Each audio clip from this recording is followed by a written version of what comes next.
শেখ সাদী রহমাতুল্লাহ আলাইহি তিনি সুন্দর একটা উপমা দুনিয়ার জগতের মানুষের কাছে দিয়ে গেলেন।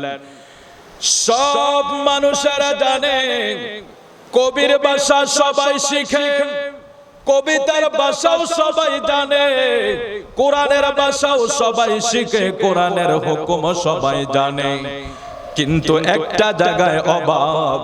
এক একজন এক এক ভাবে আমরা মিসগাইড হওয়ার কারণে আজকে সৎ মানুষগুলি আমরা চিনতে পারি না। সৎ মানুষগুলির অনুসরণ করা আমাদের জন্য দুষ্কর হয়ে যায়। এই জন্য আমরা এক সময় পড়েছি, সৎ সঙ্গ যদি কেউ দেয় সে স্বর্গে চলে যায়, অসৎ যদি কেউ সঙ্গ দেয় তার জন্য নরক হয়ে যায়। আল্লামা শেখ সাদী রহমাতুল্লাহ আলাইহি বলে, এ দুনিয়ার মানুষ শোনো, একদিন একটা টুকরা মাটি আমি যখন হাতে লইলাম, মাটির টুকরাটা হাতে লইয়া দেখি ওই মাটি থেকে সুগন্ধ পাওয়া যায়। মাটি তো এমন বস্তু না যে মাটি থেকে ফুলের ঘ্রাণ পাওয়া যাবে। মাটি এমন জাত যেটা থেকে কোনো ঘ্রাণ আসে না। আল্লাহু আকবার বলেন। মাটি এমন এক জাত যেটা থেকে কোনো ঘ্রাণ আসে না। আল্লামা শেখ সাদী রহমাতুল্লাহ আলাইহি তিনি লেখে, এক টুকরা মাটি হাতে নেওয়ার পরে ওই মাটিটা দেখে যখন আমি সুগন্ধ পাই আশ্চর্য হইয়া মাটিকে জিজ্ঞাসা করলাম, মাটি রে, মাটির ধর্ম হইল সেখান থেকে কোনো ঘ্রাণ আসবে না, মাটির ধর্ম হইল সেখান থেকে কোনো সুগন্ধ চড়াবে না, মাটির বৈশিষ্ট্য হলো সেখান থেকে কোনো সুগন্ধ চড়াইবে না। শেখ সাদী রহমাতুল্লাহ আলাইহি ওনার গলিস্তা এবং বুস্তার ভিতরে উল্লেখ করে যায়, মাটির ভিতর থেকে যখন সুগন্ধ পাওয়া যায় আশ্চর্য হইয়া মাটিকে জিজ্ঞাসা করলাম, মাটি রে মাটি, তোর থেকে এত সুগন্ধ আসলো কোথা থেকে? তুই তো সুগন্ধি না, তোর তো সুগন্ধ পাওয়ার কোনো যোগ্যতাও নাই, তোর তো সুগন্ধ পাওয়ার কোনো যোগ্যতাও নাই, তুই সুগন্ধি হইলি কোন জায়গা থেকে? মাটি জবাব দেয়, আমি কিছুক্ষণ ফুলের সুবাসে ছিলাম, আমি কিছুক্ষণ ফুলের সুবাসে ছিলাম, যেই ফুলগুলি ঘ্রাণ দেয়, যেই ফুলগুলি থেকে সুঘ্রাণ আসে, ওই জায়গায় আমি মাটি কিছু সময় দেওয়ার কারণে যদিও আমি মাটির কোনো ঘ্রাণ নাই, যদিও আমি মাটির কোনো সুগন্ধ নাই, কিন্তু কিছু সময় ফুলের সংস্পর্শে থাকার কারণে আমার মাটির গায়েও ফুলের ঘ্রাণ কয়। জোরে কোন আল্লাহু আকবার।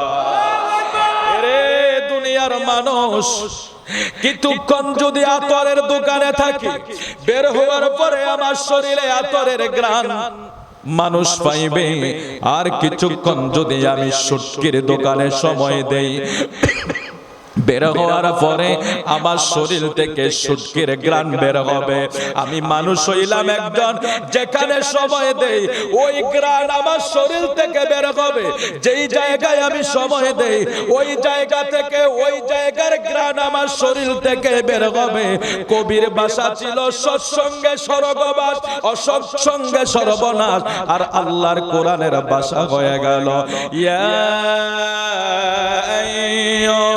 الذين آمنوا اتقوا الله وكونوا مع الصادقين।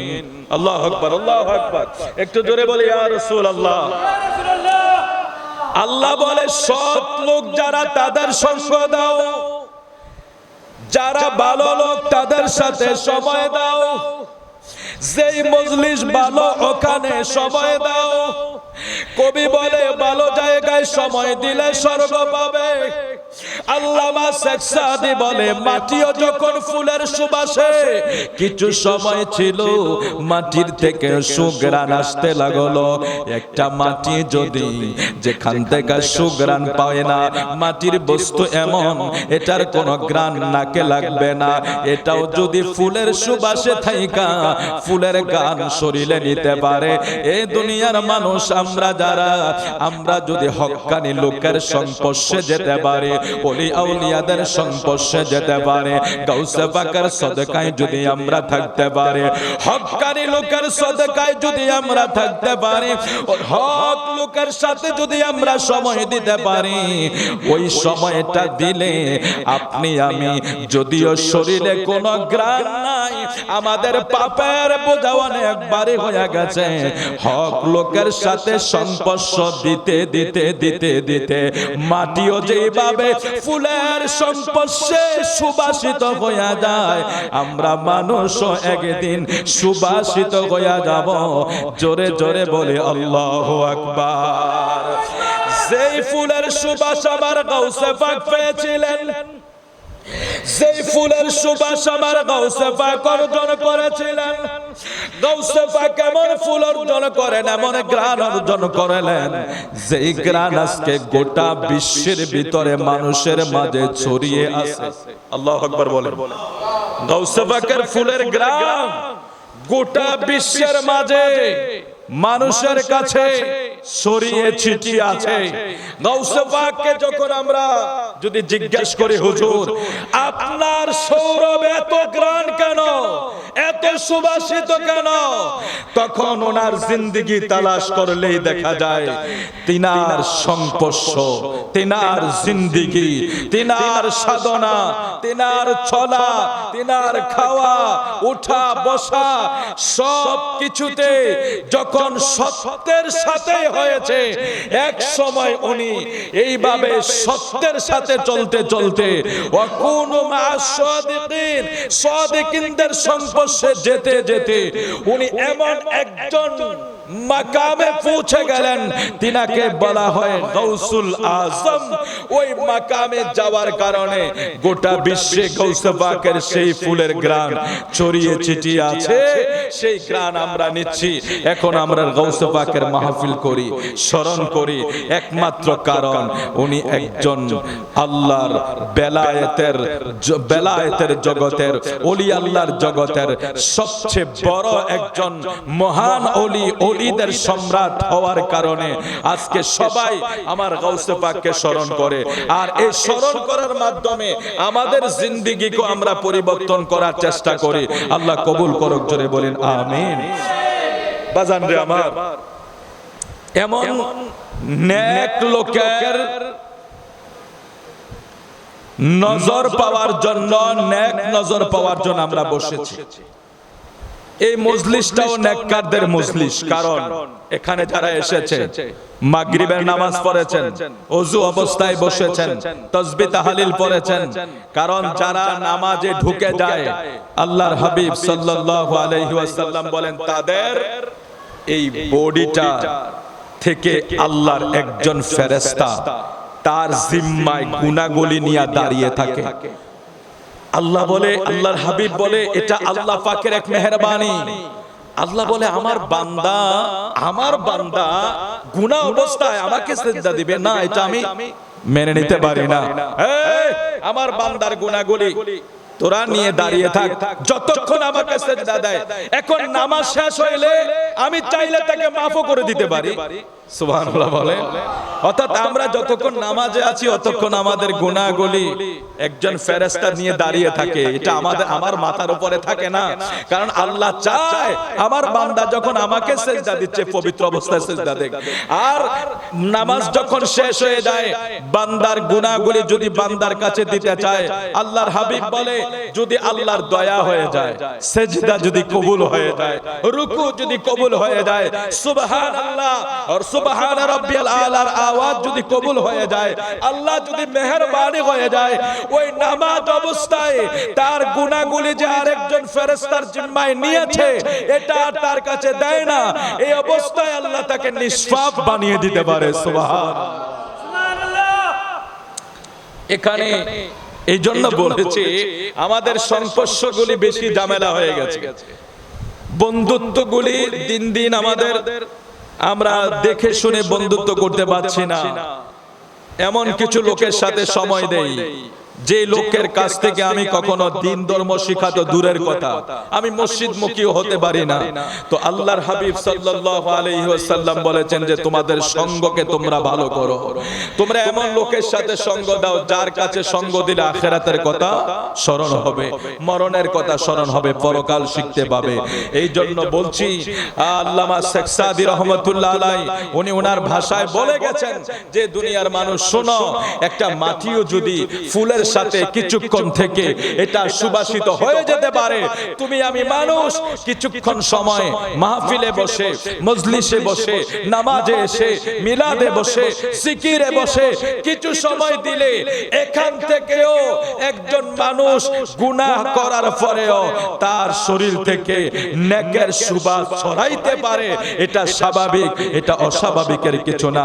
আল্লাহ চাইলে আল্লাহ আমাদেরকে মাহফিল থেকে নেককার বানাইতে পারে। বলে আমিন। যারা আশেপাশে আছেন আপনারা সবাই চলে আসেন, মাহফিল তো মোটামুটি অনেক রাত্র হবে। আমি যেহেতু আপনাদের একজন খাদেম, নগণ্য খাদেম হিসাবে আছি, আসলে লকব টকব এগুলি কোনো বিষয় না, এগুলি হলো দুনিয়াদারি, এগুলি হলো দুনিয়াদারি। আল্লাহ আমার এই বডি, এটার ভিতরে যেটা আছে মানুষের এই যে কলব বাতেন, এটা যদি আমার উন্নতি না হয়, আত্মার যদি পরিশুদ্ধতা না হয়, আমার আগে পিছে হাজার হাজার লকব আর টাইটেলের কিছুই আসবে না আর যাবে না। কারণ মাওলার কাছে আত্মার বড় দাম। এটাকে সবাই পরিশুদ্ধ করার চেষ্টা করি, ভিতর জগৎকে আলোকিত করি। দুনিয়ার অনেক আলোকিত হওয়ার জন্য অনেক কিছু বের হয়েছে। এখন আর কালো মানুষ কালো থাকে না, কালো মানুষ কালো থাকে না, কালো এখন সুন্দর হয়ে যায়, কারণ অনেক কিছু বের হয়েছে। এখন পশা হওয়ার জন্য বিভিন্ন মেডিসিন মানুষ ব্যবহার করছে, অনেক কিছু বের হচ্ছে, বের হবে। আপনার বডিকে আপনি পরিবর্তন করতে পারবেন, সেটা সোজা কাজ। কিন্তু আপনার জিন্দেগীর সবচেয়ে বড় কঠিন কাজ হইল এই নফসে আম্মারাকে কন্ট্রোল করা, নফসে আম্মারাকে কন্ট্রোল করা। রাসূল করিম সাল্লাল্লাহু আলাইহি সাল্লাম বলেছেন, বদরের যুদ্ধ হয়েছে, উহুদের যুদ্ধ হয়েছে, খন্দকের যুদ্ধ হয়েছে, অনেক যুদ্ধ হয়েছে, মুতার যুদ্ধ হয়েছে। সমস্ত যুদ্ধগুলো ছিল শত্রুর সাথে মোকাবেলা করা, যুদ্ধগুলো ছিল শত্রুর সাথে মোকাবেলা করা। আর পৃথিবীতে আরেকটা যুদ্ধ আছে, এটা হলো তোমার নফসের সাথে যুদ্ধ করা। এই পৃথিবীর মানুষ শোনো, পৃথিবীর ভিতরে কোন যুদ্ধ যদি থেকে থাকে সেটা হলো তার নফসের সাথে যুদ্ধ করা। নফসের সাথে যুদ্ধ করা হইল জিহাদে আকবর বলা হয়েছে, নফসের যুদ্ধ করা। মানুষ যদি নফসের সাথে যুদ্ধ করতে পারে, কারণ এই নফস আমাকে শেষ করে দেয়। এই নফসকে যখন আমরা খোদা বানিয়ে ফেলি, নফসের কথায় চলি, নফসের কথায় নামাজ ছেড়ে দেই, নফসের কথায় সুদের বাজার গরম করে দেই, নফসের কথায় ঘুষের বাজার গরম করে দেই, নফসের কথায় মানুষের ক্ষতি করাকে গরম করে দেই, আমাকে আমার নফস কিন্তু শেষ করে দিচ্ছে। এই জন্য রাসূল বলেছেন নফসের সাথে যুদ্ধ করা, এটা জিহাদে আকবর। আমার নফস আমাকে বলছে মাহফিলে যাইও না, আমি যদি ওই নফসে আম্মারাকে খুশি করে ফেললাম, নফসে লাউ আমাকে খুশি করে ফেললাম, নফসে মুতমাইন্নায় উন্নতি হতে পারলাম না। এই জন্য আমাদের ইমানদারের কাজ হইল আমরা নফসের সাথে জিহাদ করব, আর এই জিহাদটাই হবে সবচেয়ে বড় জিহাদ, সবচেয়ে বড় যুদ্ধ। আল্লাহ তুমি কবুল করো, আমিন বলেন। যারা আশেপাশে আছেন আপনারা সবাই চলে আসুন, ইনশাআল্লাহ আমরা অল্প সময় কিছু কথাবার্তা বলবো, তারপরে এশার আজান হবে। আজকের এই প্রোগ্রামে পবিত্র ফাতিহা আজদম উপলক্ষে সরকারে বাগদাদ কনফারেন্সের ফকির বাজার জামি মসজিদে আয়োজনে যারা আছেন ইন্তেজামিয়া কমিটি, খানকায়ে সুবহানিয়া কাদরিয়া কেন্দ্রীয় সাব খানকা শরীফ, সৌজন্যে গাজীপুরে কাদরিয়া সংগঠন, আজকের এই মহান প্রোগ্রামের সম্মানিত প্রধান অতিথি শাহপুর দরবার শরীফের আওলাদে গৌসে জামান আলহাজ শাহজাদা মাহবুবিল আল কাদরি এবং বিশেষ অতিথি ফিরে তরিকত শেখ শাহজাদা ইয়াসির আহমদ সুবহানী আল কাদরি, ফিরে তরিকত শেখ আহসান হাবিব সুবহানী আল কাদরি।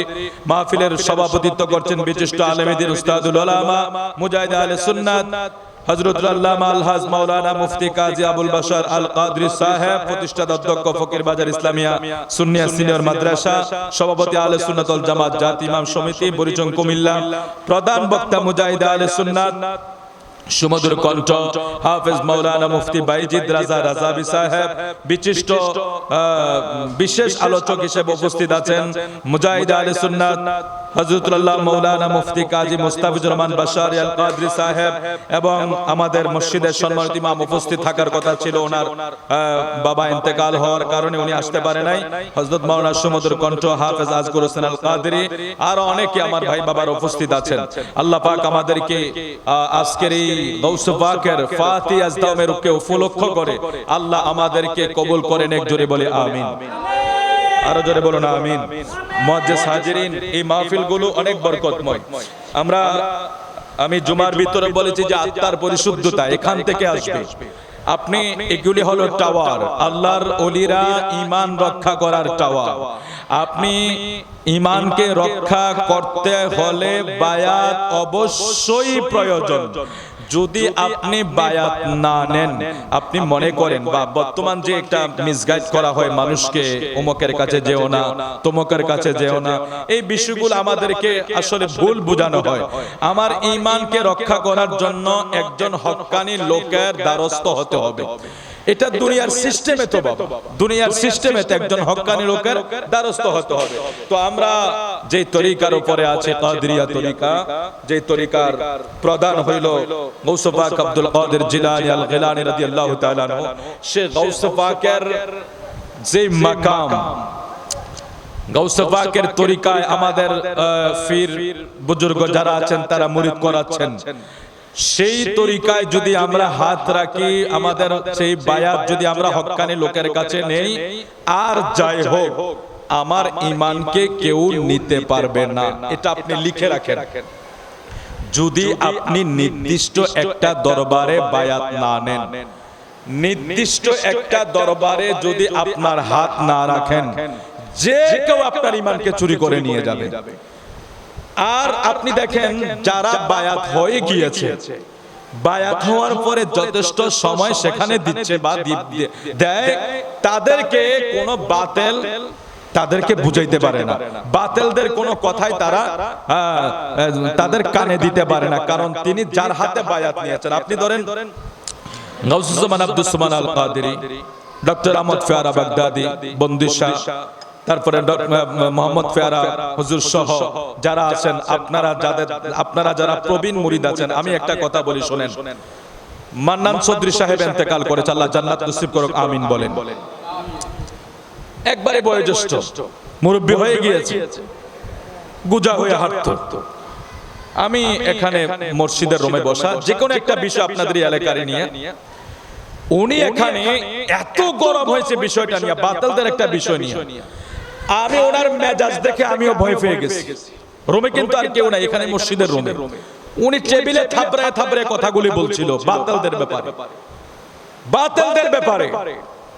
উনি খুব গর্জন দিয়ে বলছিল যে আমার নবীর দুশমনেরা আমার এলাকায় ঢুকে কিভাবে, আমার নবীর সাথে গুস্তাখি করে তারা এদিকে হাঁটে কিভাবে। ওনার এই স্পিড দেখে আমি খুব স্তব্ধ হয়ে গিয়েছিলাম, আর মনে মনে ভাবছি যে এটা কোত্থেকে আসলো, এটা উনি কোথা থেকে এই জজবা ওনার কাছে আসলো। উনি তো প্রিন্সিপাল না, মুহাদ্দিস না, মুফতিও না, কিন্তু মদিনাওয়ালার ব্যাপারে উনি এত সতর্ক কেন? উনি তো সব মানতে পারে। ওনার কথা কইল যে আল্লাহর রাসূলের শানে গুস্তাখি করো না, লোকগুলির চেহারা আমরা দেখতে চাই না। উনি এটা ওনার ভিতরে আসলো কোত্থেকে? হ্যাঁ, আসার একটাই মাত্র উসিলা, উনি যেখানে হাত দিয়েছেন, আল্লাহু আকবার, আকুনু মা'আস সাদিকিন। আল্লাহ বলছে সৎ লোকের সঙ্গে যাও, সৎ লোককে অনুসরণ করো, সৎ লোককে তুমি তোমার আপন বানাও। উনি যেখানে হাত দিয়েছেন, এই শাহপুর দরবার শরীফের এই নেটওয়ার্কটা সোজা আমার গাউসে পাকের তরিকা হয়ে মদিনায়ে মুনাওয়ারা পর্যন্ত। জোরে বল সুবহানাল্লাহ। কোনো কিছু আসতে নসল লাগে, কোনো কিছু পাইতে তার ঠিক টাকা লাগে। এখানে লাইট জ্বলবে, এখানে লাইট জ্বলতে তারের কানেকশন ঠিক থাকা লাগবে, নালে কি জ্বলবে? এখানের লাইটটা জ্বলতে হলে যেখান থেকে এই আলোটা আসবে ওখান থেকে কানেকশনটা ঠিক থাকা লাগবে। কানেকশন যদি কোথাও মিস থাকে এখানের লাইট জ্বলবে না। এ মুরিদানেরা, আপনারা যখন হক্কানি মুর্শিদের হাতে বায়াত নিয়েছেন, আমরা যারা বায়াত নিয়েছি, এই কানেকশনটা তো গাউসে পাক হয়ে স্বয়ং মদিনাওয়ালা পর্যন্ত। আর বায়াত যখন হয়ে যায় তখন আর কোন বাতিল আইসা বুঝাইয়া ফরাইয়া আমাদেরকে নিতে পারে না, কারণ আমাদের ভিতরে যেটা কাজ করে এটা স্বয়ং মদিনাওয়ালা থেকে ইশকে রাসূলের মুহাব্বত আমাদের অন্তরে কাজ করে, আমাদেরকে বাতিলরা বুঝাইতে পারে না। এই জন্য আমাদের এই মাহফিলগুলো গাউসে পাকের ফাতিহাজদহম, গাউসে পাকের এই মাহফিলগুলো, ওলি আল্লাহদের এই স্মরণ, ওলি আল্লাহদের এই আলোচনা আমাদের ঈমান রক্ষার এক মহান খুঁটি। আল্লাহ তুমি আমাদেরকে কবুল করো, জোরে জোরে বলে আমিন। আল্লাহুম্মা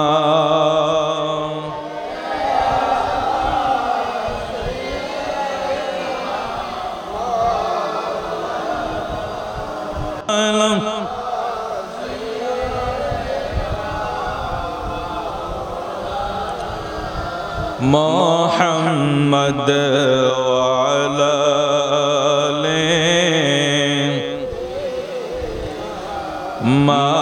মাওলানা ওয়া আলা আলি সাইয়্যিদিনা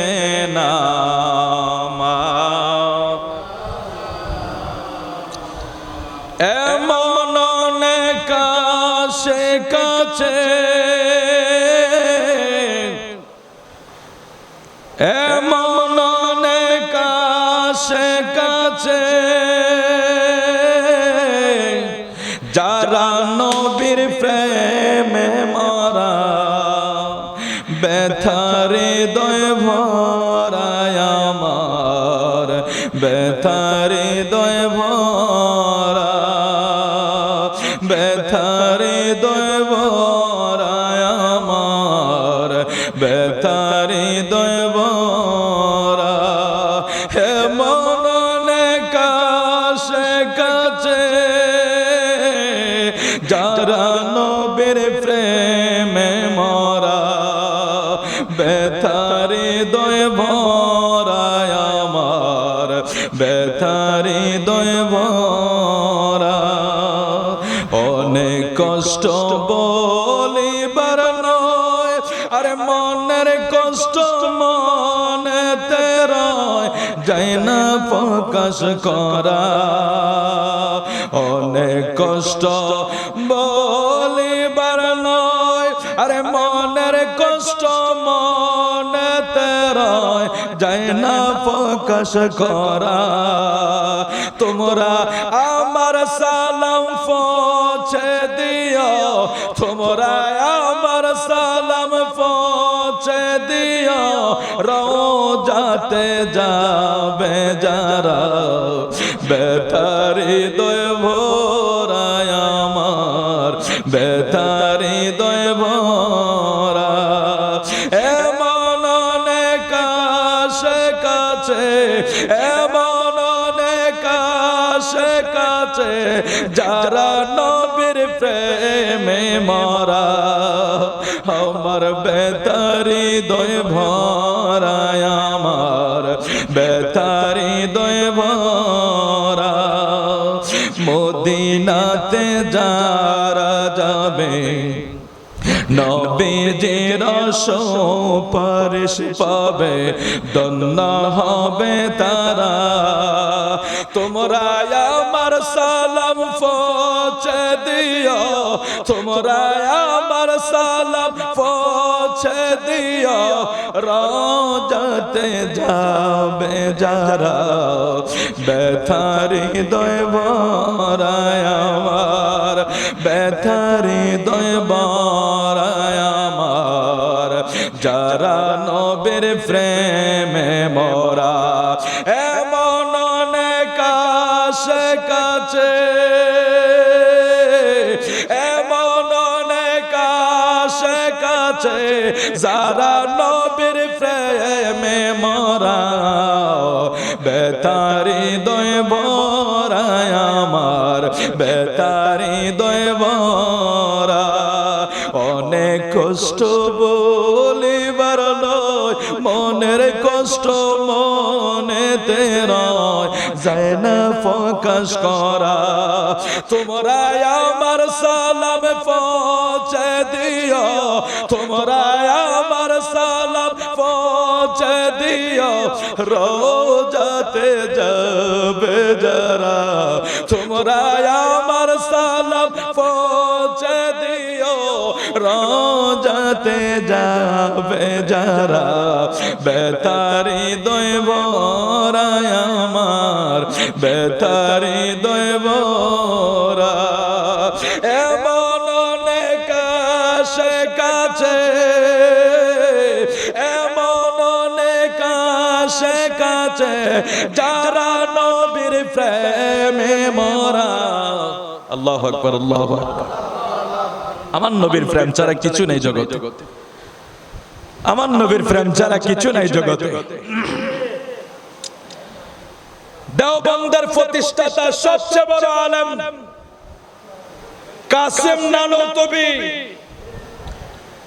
ওনার নিজের লেখা কিতাবের নাম আবে হায়াত উনি এটার ভিতরে উল্লেখ করে যায় যে দেখো আমাদের নবীকে কেউ মরা বলিও না আল্লাহু আকবার বলেন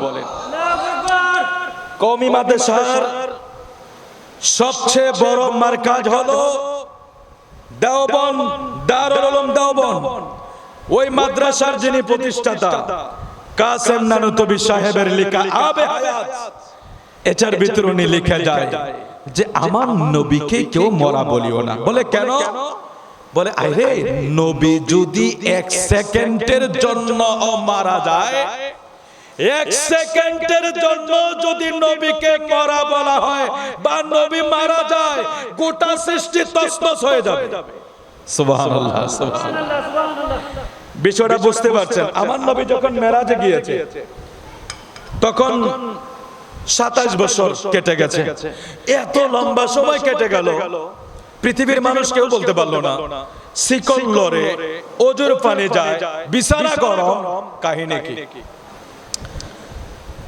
আমার নবী হইল গোটা সৃষ্টির জান আল্লাহু আকবার বলেন আমার নবী গোটা সৃষ্টির কি মানুষ বাঁচার জান হইল রূহু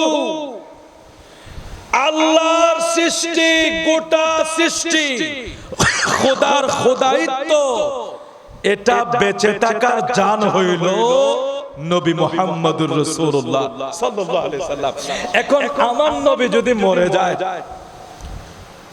কাসেম নানুতুবি সাহেব বলেছে যে নবী যদি মরে যায় পৃথিবী সেকেন্ডের ভিতরে উল্টে পাল্টে তছনছ হয়ে যাবে যেভাবে একজন মানুষের ভিতরে রূহ থাকলে মানুষ বাঁচতে পারে রূহু থাকলে সে কথা বলতে পারে রূহু থাকলে সে হাঁটতে পারে রূহু থাকলে সে খাইতে পারে রূহু থাকলে সে চলতে পারে রূহু থাকলে তার সবকিছু করা সম্ভব ঠিক গোটা পৃথিবীর গোটা সৃষ্টির রূহু হইল নবী মুহাম্মদুর রাসূলুল্লাহ সাল্লাল্লাহু আলাইহি ওয়াসাল্লাম নবী আছে তো সৃষ্টি বেঁচে আছে নবী যদি মরে যাইতো গোটা সৃষ্টি তছনছ হয়ে যাইতো যার কারণে আল্লাহ বলে দিয়েছেন النبي أولى بالمؤمنين من أنفسهم أولى بمعنى أكرا ناس بمعنى روح প্রত্যেকটা মুমিনের জানের চাইতে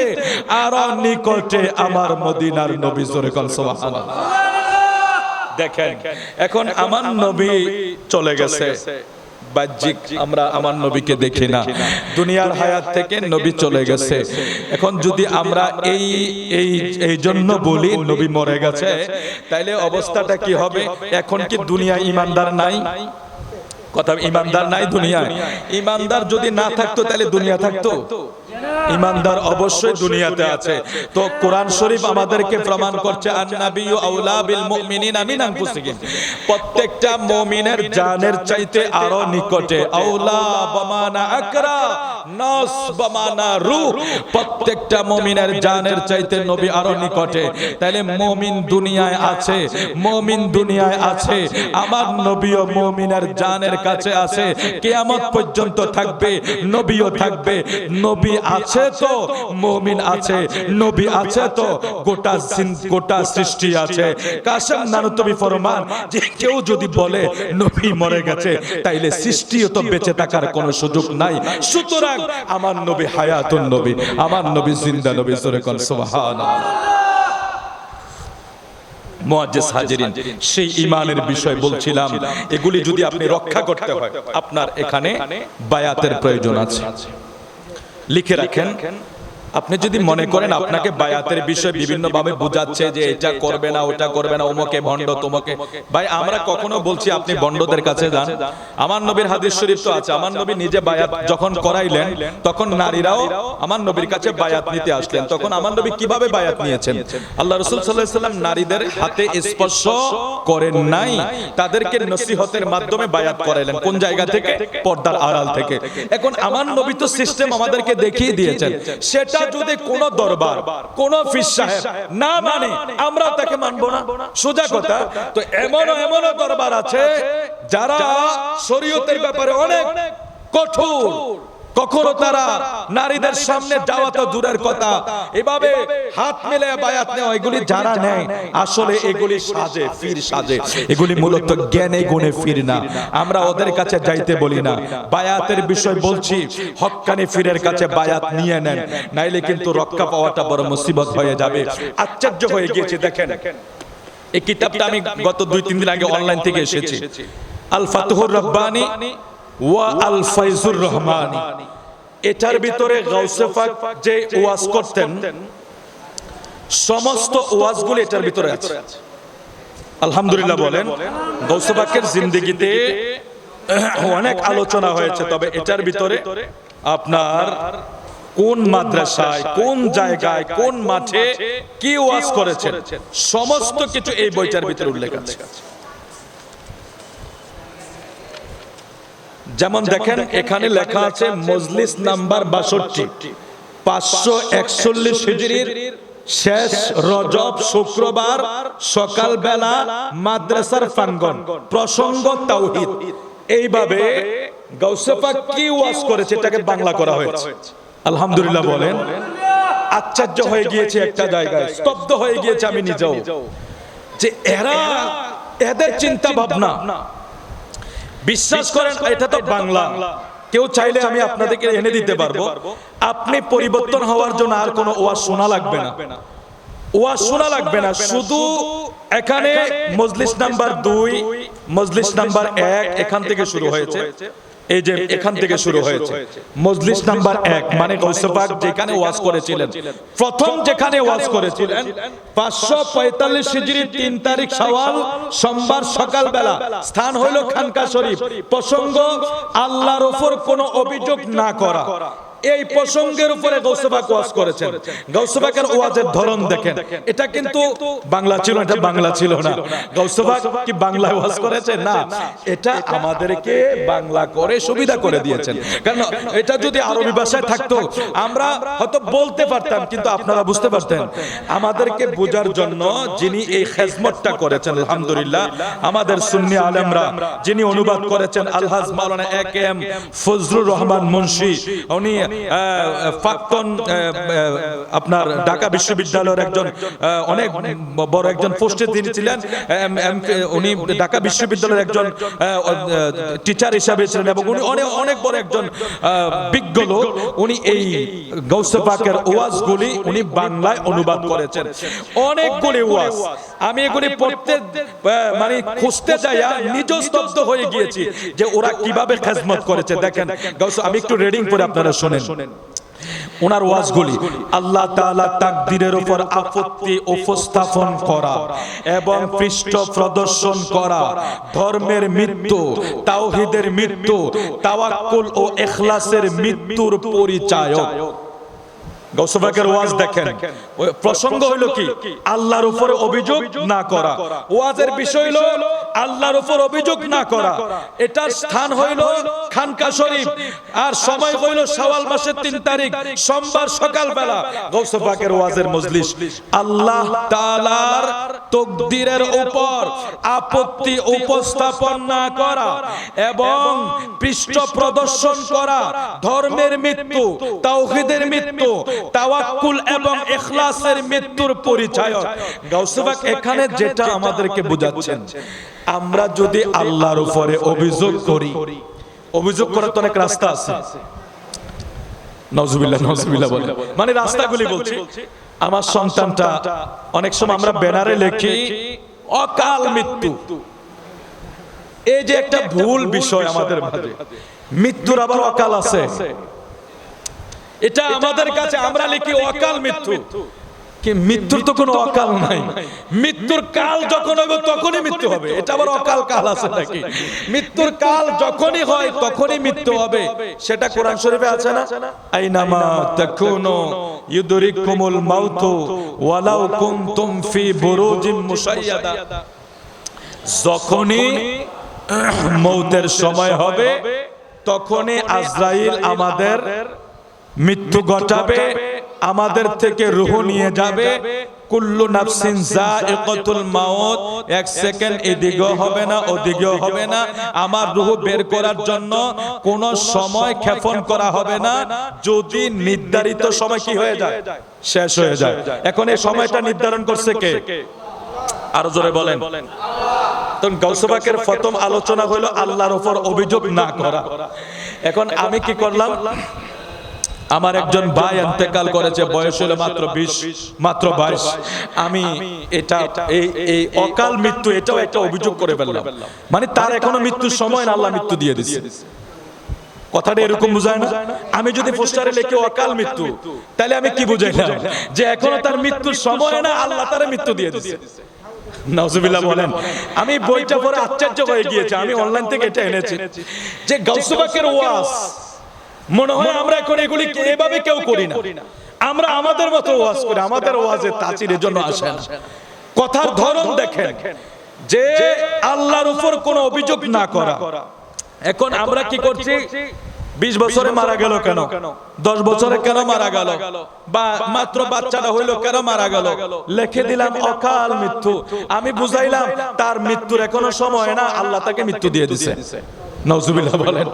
এখন আল্লাহর উপরে যখন অভিযোগটা দিয়ে দিলাম, তখন কি হবে? গাউসে পাক বলছে, যখন তোমরা আল্লাহর উপর অভিযোগ দিবা তখন তোমাদের ধর্মের মৃত্যু হবে, তোমাদের তাওহীদের মৃত্যু হবে, তাওয়াক্কুলের মৃত্যু হবে, ইখলাসের মৃত্যু হবে। অর্থাৎ ইখলাস যদি মরে যায়, তাওহীদ যদি মরে যায়, তারপরে আপনার ধর্মের যদি মৃত্যু হয়, মানে এটা বলার কারণে আমি আমার ভিতর থেকে সব কিছুকে মৃত বানিয়ে ফেললাম। আমার তাওয়াক্কুল, আমার ইখলাস, আমার ধর্ম, আমার বিশ্বাস, সব কিছুকে আমি অন্ধকারে ঠেলে দিলাম। নাউজুবিল্লাহ বলেন না? কোনটা করার কারণে? ওই যে বলছি অকাল মৃত্যু, তার মানে তার এখনো মৃত্যুর সময় হয় না, আল্লাহ তাকে মৃত্যু দিয়ে দিছে। নাউজুবিল্লাহ। তার মানে আল্লাহ যা নিয়ে যাইতেছে এখনো সময় হয় না, এই জন্য আল্লাহ নিয়ে যায় না, না না, এই জন্য বলা হয়েছে তাকদীরের উপরে বিশ্বাস করা। তাকদীরের উপরে বিশ্বাস করতে হবে, তাকদীরকেও মেনে নিতে হবে, এটাই হলো ঈমান। কেউ যদি তাকদীর উপরে বিশ্বাস না করে সে মুমিন হতে পারে না। যখন যাই ঘটে তাকদীর উপরে বিশ্বাস করতে হবে এবং মেনে নিতে হবে। তারপরে দেখেন গাউসে পাক ওয়াজ করছে, প্রকৃত মুমিনের অন্তর কেন এবং কিভাবে প্রশ্ন উত্থাপন করে না। ওহার নীতি হলো নির্দেশের উপরে রেজামন্দি ও পরিতুষ্ট থাকা ও নফসে আম্মারার বিরোধিতা করা। এগুলি গাউসে পাকের ওয়াজ। আলহামদুলিল্লাহ বলেন। আমরা এগুলি পাইতাম যদি ওরাই কষ্ট না করত, ওরা যদি এটারে বাংলা অনুবাদ না করত, এই ওয়াজটা আমরা করা সম্ভব হতো না। মাওলানা একে ফজলুর রহমান মুন্সি সাহেব উনি যদি এটাকে বাংলা অনুবাদ না করত, তাইলে আমরা এগুলি এখন বোঝা সম্ভব হইতো না। দেখেন গাউসে পাকের এই প্রথম যে বিষয়টা বলছি যে আমরা একটা বিষয় থেকে বাস্তবে যে কখনো এভাবে বলা যাবে না, অভিযোগ করা যাবে না যে অকাল মৃত্যু, অকাল মৃত্যু। তাইলে আমি এখানে একটা সবচেয়ে বড় এমন এক অভিযোগ আল্লাহর কাছে পেশ করলাম যে আল্লাহ এখনো তার মৃত্যুর সময়টাই হইল না, তুমি তার মৃত্যু দিয়ে দিলা। আর একথা যখন আমি বলবো, আমার গাউসে পাক বলে তোমার ধর্মের মৃত্যু, তুমি ধর্মের বিষয় তাওয়াক্কুল ইখলাস যা কিছু আছে সবকিছুর ব্যাপারে তুমি অন্ধকারের জগতে চলে গেলা, আল্লাহর উপরে কোনো বিষয় অভিযোগ করা। তাইলে কোনটা করতে হবে? শিশু অবস্থায়ও যদি মারা যায়, 10 বছর বয়সেও যদি মারা যায়, 20 বছর বয়সেও যদি মারা যায়, আল্লাহর উপরে কোনো অভিযোগ করা যাবে না। এটাকে ঈমান রাখতে হবে যে আল্লাহর ইচ্ছা হয়েছে, আল্লাহর ধন আল্লাহ নিয়ে গেছে, এতে আলহামদুলিল্লাহ, এইভাবেই বলতে হবে আলহামদুলিল্লাহ। আপনি দেখেন অনেকের 5-6টা সন্তান সবাই আছে, আবার অনেকের আল্লাহ মাত্র একটা দিচ্ছে, এটা নিয়ে গেছে। এটার বিষয়টা কি? এটা পরীক্ষা। আপনি ওই যে আমাদের ওই যে কাউসার ভাইয়ের একটা ভাগিনা না কি জানি, মোতা কি চৌধুরী জানি, ওনার নাতি প্রায় লতিফ চৌধুরী, আমাদের যে লোহাইমুড়ি লতিফ চৌধুরী, গত জুমায় উনি আমারে বের হয়ে বলছে, হুজুর আর কত দোয়া চান। উনি মানে আক্ষেপ করে এটা বলছে, হুজুর দোয়া তো করছেন অনেক, কোটি টাকার উপরে চলে গেছে, কিছু হয় না, এই বাচ্চাটা মনে মারা গেছে। তাইলে কষ্ট অনেক করেছে, আল্লাহ সন্তান দিয়েছে, কোটি কোটি টাকা খরচা করে ফেলেছে, এখন এই অভিযোগটা আল্লাহর উপরে করা যাবে না। গাউসে পাক এটাই বলছেন যে এই অভিযোগটা আল্লাহর উপরে করা যাবে না, এটা তুমি তাকদীরের উপরে বিশ্বাস করে মেনে নিতে হবে। তাইলে এটা মুমিনের কাজ। এখন গাউসে পাক বলতেছেন যে দেখো, প্রকৃত মুমিনের অন্তর কেন এবং কিভাবে প্রশ্ন উত্থাপন তারা কখনো করে না। মুমিনের নীতি হইল নির্দেশের উপরে রাজামন্দি এবং পরিতুষ্ট থাকা, নফসে আম্মারার বিরোধিতা করা। যারা প্রকৃত মুমিন, যারা ঈমানদার, এরা কখনো আল্লাহর দেওয়া বস্তুর উপরে অসন্তুষ্টি হয় না, আল্লাহ যাহা দেয় তাহার উপরে খুশি থাকে, রাজি থাকে। আপনি দেখেন এই জায়গাটা, এই যে একটা লাইন, আল্লাহ যা দেয় তার উপরে রাজি থাকা যদি আমাদের জিন্দেগি হইতো, তাহলে আমরা জিন্দেগিতে আর পরের উপরে অত্যাচার হইতো। এটা কত এক শিক্ষণীয় বিষয় যে গাউসে পাক বলছে যে প্রকৃত মুমিন তো তারাই যে যাহা পায় তাহার উপরে খুশি থাকে, আল্লাহ যাহা দেয় তাহার উপরে তারা সন্তুষ্টি থাকে। এটা হলো যারা প্রকৃত ঈমানদার, তাদের কাজ। এখন এই প্রকৃত মুমিনেরা যদি এভাবে কাজ করে যায়, তাহলে ঈমানদারের কাজ যদি এটাই হয় যে আল্লাহর দেওয়ার উপরে আমি খুশি রাজি থাকবো, তাহলে আমার দ্বারা আর কারো কোনো ক্ষতি হওয়া সম্ভব হয় না। আল্লাহ আমাদেরকে তো বুঝার তৌফিক দান করুক, জোরে বলি আমিন। একটু দুরূদ শরীফ পড়ি, সাল্লাল্লাহু আলা 7.5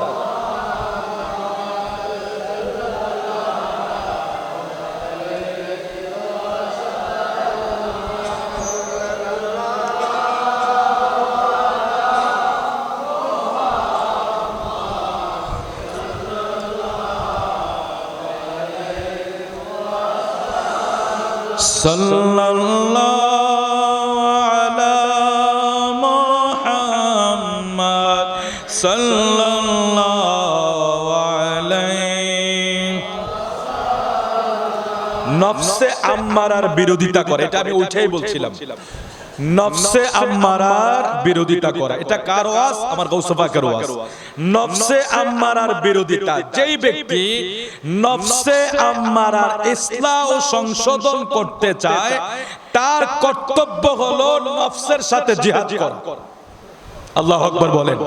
গাউসে পাকের নির্দেশ। আমি অনুরোধ করব, আমাদের গিয়ারবি শরীফের মাহফিল হয়, কিন্তু গাউসে পাকের জীবনী থেকে আলোচনা কমে হয়। আমি অনুরোধ করব এই বইগুলো সংগ্রহ করুন, প্রত্যেকটা গিয়ারবি শরীফে মাহফিলে গাউসে পাকের একটা মজলিসের ওয়াজ করেন, মানুষের ভিতরে পরিবর্তন চলে আসবে। আমাদের পরিবর্তন আনার দরকার। বিরিয়ানি পাইলে খাবো, না পাইলে নাই। আমাদের তো একটু ভালো হওয়ার দরকার, আমাদেরকে ইমানের সাথে একটু মৌটটা আমাদের দরকার। এটাই তো আমরা কিছুই তো চাই না। তা আমাদের মজলিস গুলাতে দরকার, যেহেতু গৌসে পাকের মাহফিল করি না আমরা প্রতি মাসে, গিয়ারবি শরীফ করি, সেখানে একটা মজলিসের ওয়াজ করেন গৌসে পাকের। এটা কি মজলিস নাম্বার 1। ওয়াজের স্থান বলছি খানকা শরীফ, এবং বিষয় বলা আছে, কত তারিখে ওয়াজ করেছে সেটাও বলা আছে, সময়টাও বলা আছে, সোমবার সকাল। তাহলে এগুলো কি গৌসে পাকের ওয়াজ। এগুলি যদি আপনি দেখেন, আমি তো মাত্র 5-6 লাইনে না পড়ছি, এগুলির ব্যাখ্যা আমি শেষ করতে পারি না। এখন কয় পৃষ্ঠা ওয়াজ আছে? 1 2 3 4 5 6 7 8 9, আল্লাহু আকবার, 10 পৃষ্ঠা একটা মজলিসের ওয়াজ। গৌসে পাকের একটা মজলিসের ওয়াজ 10 পৃষ্ঠার ভলিউমটা হয়েছে। তাহলে এভাবে যদি আমরা প্রত্যেকটা গিয়ারবি শরীফে এই বইগুলোর আলোচনা করি, সুর দিয়ে কথা বলার দরকার নেই, আমি এভাবে পড়ে মানুষকে শোনাই, মানুষকে একটু একটু করে বুঝাই, আস্তে আস্তে বলি, তখন মানুষের ভিতরে অনেক পরিবর্তন আসবে। কারণ এগুলি যেহেতু স্বয়ং ফিরানি ফিরদৌস্তগীর শেখ সৈয়দ মহিউদ্দিন আব্দুল কাদের জিলানী আল গিলানী রাদিয়াল্লাহু তাআলা আনহু জবান মুবারকের ওয়াজ, আর মাহফিলটাও গৌসে পাকের, মাহফিলটাও গৌসে পাকের, ওয়াজও হবে স্বয়ং গৌসে পাকের জবানে। কি বরকত কি আসবে না? বরকত মিস হওয়ার কোনো সুযোগ নাই। মাহফিলও গৌসে পাকের, ওয়াজও হবে গৌসে পাকের জবানে। তো এগুলি করতে হলে পড়তে হইব, কিতাব কিনতে হইব। আমরা এখনো যেহেতু কিনতেছি, বাজারও করা লাগে, কিতাবও কিনা লাগে, এখনো মাসে কয়েকটা কিতাব অর্ডার করে করে বিভিন্ন জায়গা থেকে আনা লাগে। এগুলি আমাদের দরকার না, আনলে আমরা বলবো কোথা থেকে। তো এখন এই যে দেখেন গৌসে পাকের ওয়াজ হইলো, তোমরা নফসে আমরারার বিরোধিতা করো, নফসে আম্মারার বিরোধিতা করো। আমরা এই জায়গায় থেকে এই জায়গা থেকে আমরা কিছু শিক্ষা গ্রহণ করি যে নফসে আম্মারা, আমাদের নফস আমাদেরকে নফসের তাবেদারি করতে করতে আমাদের জিন্দেগিকে আমরা শেষ করে দিয়েছি। আমরা চেষ্টা করব নফসের বিরোধিতা করা, নফসের বিরোধিতা করা। নফস আমাকে বলছে মসজিদে যাইও না, এখন আমরা বিরোধিতা করতে হবে। নফস আমাকে বলতেছে আরেকজনের উপরে চড়াও হও, এটার বিরোধিতা করতে হবে। নফস আমাকে বলতেছে আরেকজনের ক্ষতি করো, এটার বিরোধিতা করতে হবে। অর্থাৎ নফসে আম্মারার বিরোধিতা যে করবে, এটাই হবে সবচেয়ে বড় জিহাদ। এখন আমরা যদি বলি হুজুর মুতার যুদ্ধে যাইতে পারি না, হুনাইনের যুদ্ধে যাইতে পারি না, তারপরে বিভিন্ন যুদ্ধ হয়েছে, কারবালা, এই সে অনেক যুদ্ধ হয়েছে, আমরা সেই যুদ্ধে যাইতে পারি না।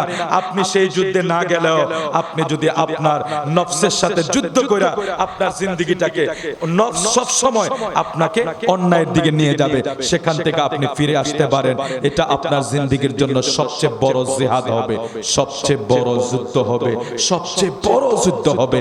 আল্লাহ তুমি আমাদেরকে কবুল করো, জোরে বলে আমিন, আরো জোরে বলে আমিন। গৌসে পাক সম্পর্কে দুই একটা কথা বলি। আমার গৌসে পাক কেমন বড় ওলি ছিলেন।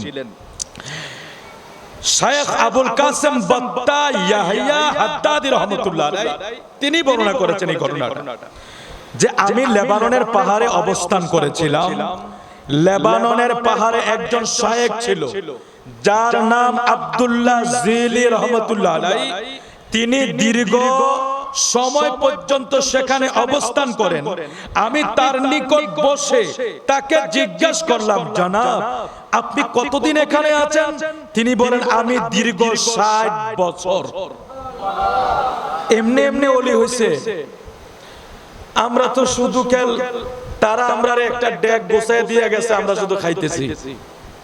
তারা ওর ঘুমা ছিল, আমরা ঘুমাইয়া ঘুমাইয়া খাইতেছি। আমার নবীকে প্রশ্ন করছে, হুজুর আপনি চাইলে তো উহুদ পাহাড়টা স্বর্ণই আপনার সামনে এসে যায়, বালা বালা খানা আপনার সামনে এসে যায়, আপনার সামনে জান্নাত হাজির হয়ে যায়।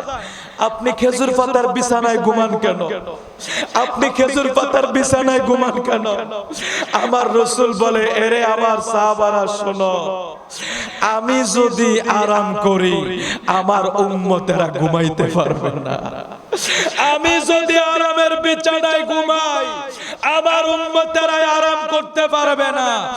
আমি নবী খেজুর পাতার বিছানায় ঘুমাইয়া আমার উম্মতের আরামের ব্যবস্থা করে দিয়েছি।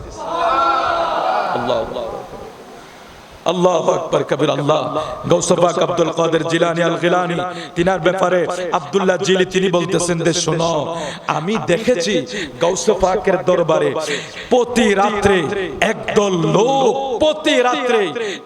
লোক গাউস পাকের দরবারে যায় লেবাননের পাহাড় থেকে। আমি ওখানে তাদের সাথে গিয়েছিলাম। আব্দুল্লাহ জিলি বলে আমি তাদের সাথে গিয়েছিলাম, গিয়ে দেখলাম গাউস পাকের দরবারে প্রতি রাত্রে অসংখ্য আউলিয়া কেরামেরা এইভাবে নামাজের শুরুতে তারা গাউস পাকের সামনে দাঁড়িয়ে থাকতো। গাউস পাক যেদিকে নজর করতে বলতো, ডান দিকে বললে ডান দিকে, বাম দিকে বললে বাম দিকে, বাম দিকে বলছে বাম দিকে তাকিয়ে আছে, অন্যদিকে নজর করে নাই, ডান দিকে বলে ডান দিকে তাকিয়ে আছে, অন্যদিকে নজর করে নাই। আব্দুল্লাহ জিলি বলে ওই সমস্ত ওলি আল্লাহরা প্রতি রাত্রে গাউস পাকের দরবারে তারা হাজিরা দিত, আর তাদের আদব দেখে আশ্চর্য হয়ে যাইতাম। তিনি বলেন সেই ফিরানে ফিরদৌস ফকির শেখ সৈয়দ মহিউদ্দিন, যেখানে গোটা ওলি আল্লাহরা গাউস পাকের কদমে হাজিরা দিত। যেই কারণে বলা হয়েছে গোটা ওলিদের কাঁধে গাউস পাকের কদম। একজন পীর মেনে না মানার কারণে ওই যে স্পেন শহরের শেষ পর্যন্ত তার সবকিছু চলে যাইতে রাস্তা ধরেছে, সে গাউস পাকের দরবারে গিয়ে তওবা করতে হয়েছে। তারপরে আল্লাহ তাকে আবার সবকিছু দিয়েছে। গাউস পাক এমন একজন ওলি, খবরদার কথায় বার্তায় চলনে বেয়াদফি করা যাবে না, এমন একজন গাউস পাক, এমন একজন ওলি। সুতরাং আমরা চেষ্টা করব মাহফিলগুলো থেকে আমাদেরকে শিক্ষা নেওয়ার জন্য, আমরা যাতে আগামী দিন ভালো হয়ে চলতে পারি, আমাদের জিন্দেগিটাকে পরকাল আলোকিত করতে পারে। আল্লাহ কবুল করুক, জোরে বলে আমিন। আমরা সামনে পাচ্ছি না, মাহফিলের ধারাবাহিকতা চলবে, এশার নামাজের পর আলোচনা হবে, আপনারা সবাই আসবেন ইনশাআল্লাহ। আমি এখানে সমাপ্ত করছি। আল্লাহ আমাদেরকে দুনিয়া আখিরাতের কামিয়াবি করুন। একটু গাউস পাকের নেক নজর আমাদেরকে যাতে আল্লাহ দান করে।